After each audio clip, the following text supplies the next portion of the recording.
मैं रिंकी कुमारी का character play कर रही हूँ और रिंकी कुमारी एक रिक्शा वाले की लड़की है और एक ब्राइट स्टूडेंट है जिसका ये कहना है कि मैंने कुछ बहुत एक्स्ट्रॉर्डिनरी नहीं किया है। मैं ये नहीं कह रही हूँ कि मैंने 99.9% मार्क्स ले आई हूँ या कुछ ले आई हूँ। मैं सिर्फ ये कह रही हूँ कि मेरे 60% मार्क्स हैं, बट ये जो 60% मार्क्स है वो मैंने कमाए हैं, ये मेरी मेहनत की कमाई, और ये कोई भी पैसे देकर या कोई भी स्कैम करके मुझसे ये नहीं छीन सकता।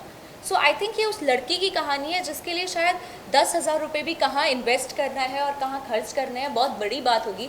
ऐसे इंसान के लिए उससे उसकी मार्कशीट, उसका पूरा फ्यूचर वो छीन लेना, तो ये उसकी कहानी और उसकी लड़ाई की बात है, जहाँ वो कह रही है कि भाई मुझे लड़ना है, मुझे नहीं पता मुझे किससे लड़ना है पर मुझे लड़ना है। आई थिंक प्रोफेशनली फिल्म्स के बारे में तो नहीं कहूँगी, लेकिन पर्सनली कहूँगी कि I come from a line of lawyers and जजेस। मेरे ताया जी एक प्रोसिक्यूशन लॉयर थे मध्य प्रदेश में। मेरे ग्रैंडफादर मध्य प्रदेश एंड उत्तर प्रदेश में हाई कोर्ट जज रहे हैं। अलग अलग डिस्ट्रिक्ट्स में उनकी पोस्टिंग होती थी, तो बचपन से उनको देखा है लॉ करते हुए। एंड इसलिए मेरी एक ऑलवेज़ एक रुचि थी लॉ में। एंड उसके अलावा तो मेरे हस्बैंड बोलते ही हैं कि मैं डिबेटिंग इतना अच्छा करती हूँ, आर्ग्यूमेंट इतने अच्छे देती हूँ कि मुझे तो लॉयर ही होना चाहिए था। आई थिंक जैसे मैं लोगों को कहती हूँ कि हर एक किरदार हम लोग के अंदर एक मल्टी फैसेटेड इंसान होता ही है। हमारे ऊपर है हम अपनी पर्सनालिटीज़ कैसे फॉर्म करते हैं। लेकिन अगर आप सोचने जाएं तो हर एक एक्टर में और हर एक इंसान में कहीं ना कहीं एक किसी किरदार का भाग ज़रूर एग्जिस्ट करता है, वो है आपके अंदर। उसको कैसे लाना और उसकी पर्सनालिटी कैसे शेप करना।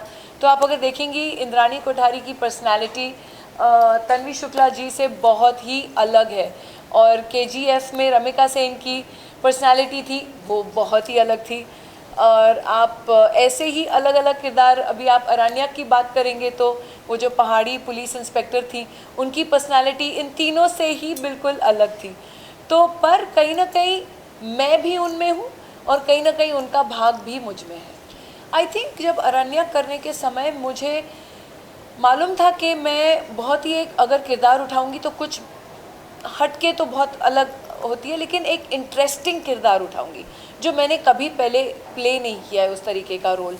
तो जब अरण्या का ऑफ़र आया मेरे पास और दूसरे बहुत सारे किरदार आए निभाने के लिए, पर वो इतने अलग नहीं थे, वो सेम थे। जो आप बोलते अच्छा रवीना वही शहर की लड़की कर रही है, या वही बॉम्बे की लड़की, हाई सोसाइटी टाइप के रोल्स फिर वही सेम देखने को मिलता। तो जब इसलिए एक पहाड़ी पुलिस इंस्पेक्ट्रेस का मुझे आया किरदार करने के लिए, वो भाषा के साथ, वो लहर के साथ, वो एक एक्सेंट थोड़ा डाल के, तो मुझे बहुत मज़ा, एक चैलेंज था मेरे लिए करने के लिए।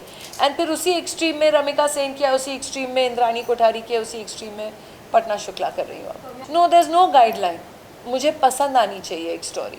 और ये पटना शुक्ला की कहानी है जो मेरे दिल के करीब है, क्योंकि आई थिंक मैं हूँ, प्रोड्यूसर साहब हैं, हमारे दोनों हमारे जो बच्चे हैं वो हम उम्र के हैं और दोनों ही छात्र हैं। तो ऐसे ही लगता है कि कि it is something that we need to do for the youth of the country for sure. कि हम लोग तभी भी थोड़े प्रिविलेज लोग हैं, हमारे पास रिसोर्सेज हैं, लेकिन उनका क्या जो जैसे रिंकी कुमारी की कहानी है उसमें कि उनके फादर ने अपनी पूरी ज़िंदगी की अपनी कमाई लगाती अपनी बेटी को एडुकेट करने के लिए, ताकि वो अपने पैरों पे खड़े रहे, किसी के ऊपर निर्भर नहीं हो ज़िंदगी भर। और वो उससे उसका फ्यूचर जब छिना जाता है तो सिर्फ एक लड़की की कहानी और उसकी फ्यूचर की बात नहीं है, लेकिन एक आम इंसान की भी बात है कि वो कैसे लड़े, वो किसके पास जाए लड़ने के लिए। How does that one common man fight against the system. So that is what the whole story is about. बहुत ही एक पारिवारिक फिल्म है, इतनी हैवी इंटेंस भी नहीं है कि दुखियारी सारे रो रहे, मैं रो रही हूँ, ये रो रही है, कुछ ऐसा नहीं है।